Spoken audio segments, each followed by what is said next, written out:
አላወቅነውም።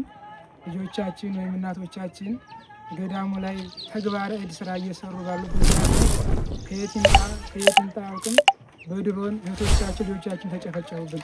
እዚህ ገዳሙ አካባቢ ላይ ምንም የሌለበት የሰላማዊ ቦታ ማንኛውም ሰው ሲገባ ለጸሎት እንጂ ለሌላ ኃይል እንደማይገባ ሁሉም ለቤተ ክርስቲያን ግልጽ ነው ለሚመኑም እና እኛ በማናውቅበት ቦታ በምንም በሌሉበት ቦታ ልጆቻችንና ህፃናቱን መነኮሳቱን ማለት ነው ሁሎችን ጨፈጨፈብን። እንግዲህ የኢትዮጵያ ህዝብ የኢትዮጵያ ኦርቶዶክስ ተዋሕዶ አማኝ ተከታዮች ይህንን ነገር ሁሉን የምታዩት ተግባር ቤት ወይም የገዳማውያኑ የእንጀራ መቆነኛ የእንጀራ መስጫ ይባላል። በእኛ ተግባረ እድ አላቸው። እዚህ ጋር ይሄንን የምታዩትን ውድም ያደረገው እንግዲህ በድሮን በተጣለ ነው። የኛ የኦርቶዶክሳውያን ምዕመናን፣ ካህናት፣ አገልጋዮች ሞትና መታረዝ እንዲሁም ደግሞ ከሀብትና ንብረት ማጣት ሀገራዊ ምክክር ኮሚሽኑ አጀንዳ የሆነው ጥብቅና የህግ አማካሪ እያለኝ ይህ በየጊዜው የምንሰማው የሞት ዜና በቃን ማለት ያለብን ጊዜ ያለ ስለመሰለኝ ነው ይህንን የምሰራው።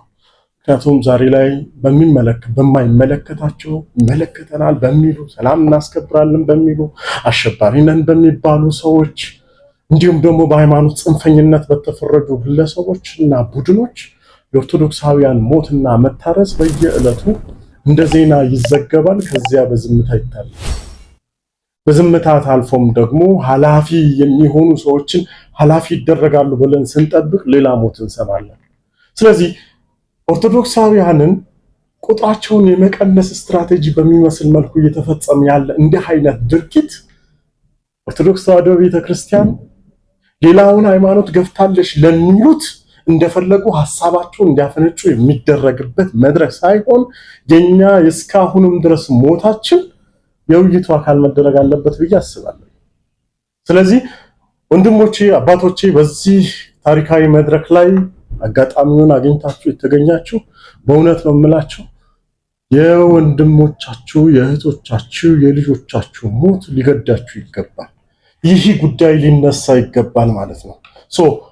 ዜጎች ሀገር ልትጸና የሚገባው ፍጹም በሆነ ሰላማዊ በሆነ ህይወትና ምህዋር ላይ ነው ብዬ አምናለሁኝ።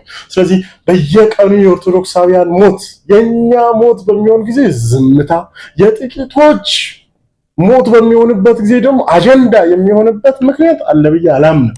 ስለዚህ የኦርቶዶክሳውያን በተለያየ ቦታ ላይ የሚደረገው ፍጅት እና ሞት ሊበቃ ይገባል።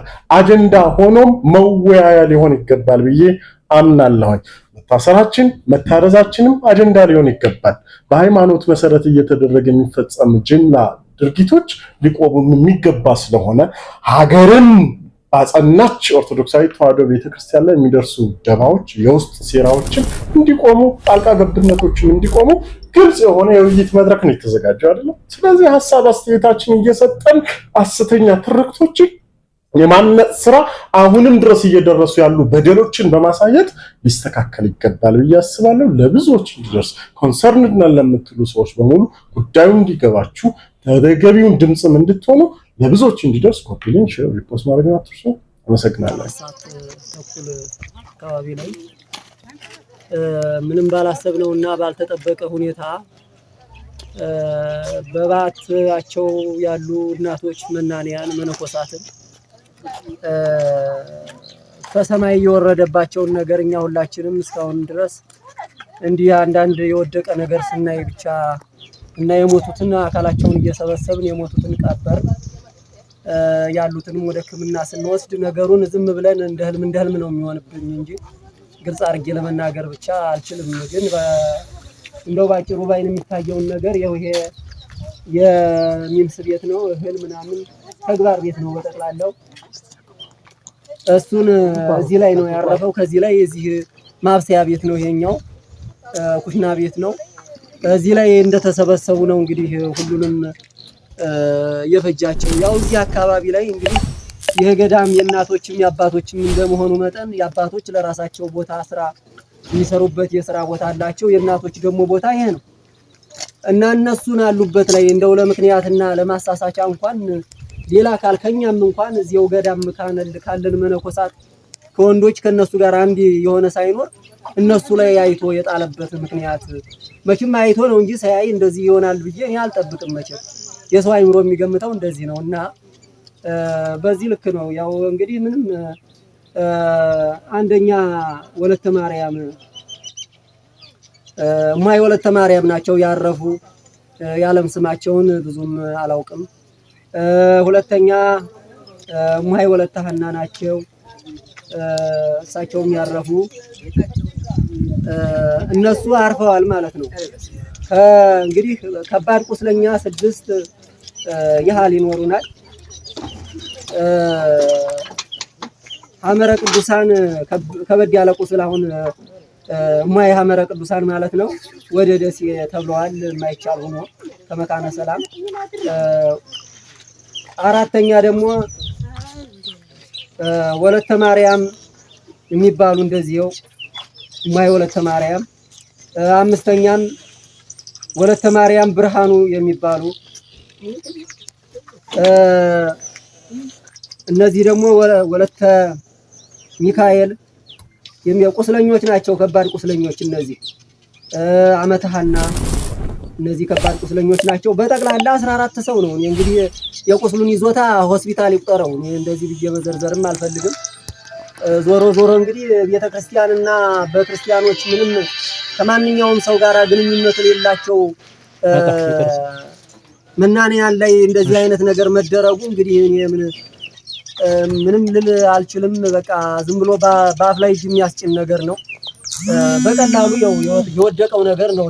በሀዲያ ስልጤ የሚገኙ ኦርቶዶክሳውያን ከባድ ጥቃት እየደረሰባቸው ነው ያለው። በትላንትናው ዕለት በታህራ ቅዱስ እስጢፋኖስ ቤተክርስቲያንን ያፈረሱ ሲሆን በመቃኞ ቤት ውስጥ ያሉት ኦርቶዶክሳውያን ከባድ ጉዳት ደርሶባቸዋል። ቤተክርስቲያኑን እላቸው ላይ በርዘግተውባቸው አፈረሱት።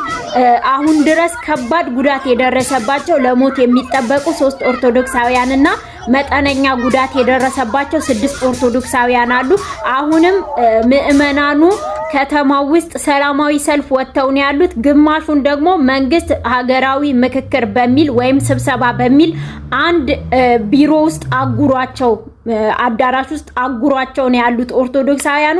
አሁንም ድረስ ጥቃታቸው እንደቀጠለ ነው። የበለጠውን መረጃ በፎቶ የደረሰባቸው ጥቃታቸውን ደም ምናምን እዚህ ላይ ማሳየት ስለማልችል ፌስቡክ ላይና ቴሌግራም ኢኦቲሲ ታክስ ፎርስ ላይ መረጃውን አስቀምጥላችኋለሁ። በትላንትናው ዕለት ሐምሌ 15 2018 ዓመተ ምህረት ነው ይሄ የተፈጸመው። እንግዲህ በትላንትናው ዕለት እንዳያችሁት ነው በአማራ ክልል ኦርቶዶክሳውያንን ገዳም ውስጥ ገብተው እናቶቻችንን እንደዛ ገዳም ውስጥ እንደገደሏቸው አሁንም በዛው መጠን ኦርቶዶክሳውያን እየተገደሉ እየሞቱ በየሰበቡ በትንሽም በትልቅም ጉዳይ የሚሞተው ኦርቶዶክሳዊ ነው። ሃይማኖት ተኮር ጥቃት፣ ቤተክርስቲያን ማፍረስ። ባለፈው ዕለት ድምጽ ሲሆን የነበረው የቅድስት ሥላሴ ቤተክርስቲያን በመንግስት ደረጃ ከፍርድ ቤት ቤተክርስቲያኑ ይፍረስ ብለው መግለጫ ይዘው መጥተው ቤተክርስቲያንን ያፈርሳሉ። እንዲሁም ደግሞ በግድም ደግሞ እየሄዱ ቤተክርስቲያኑን ያፈርሳሉ። ፍትህ ለበታሃራ ቅዱስ እስጢፋኖስ ቤተክርስቲያንና ምእመናን ፍትህ ልንጠይቅላቸው ይገባል። ቤተክርስቲያንን ማጥቃት ይቁም፣ ይብቃ።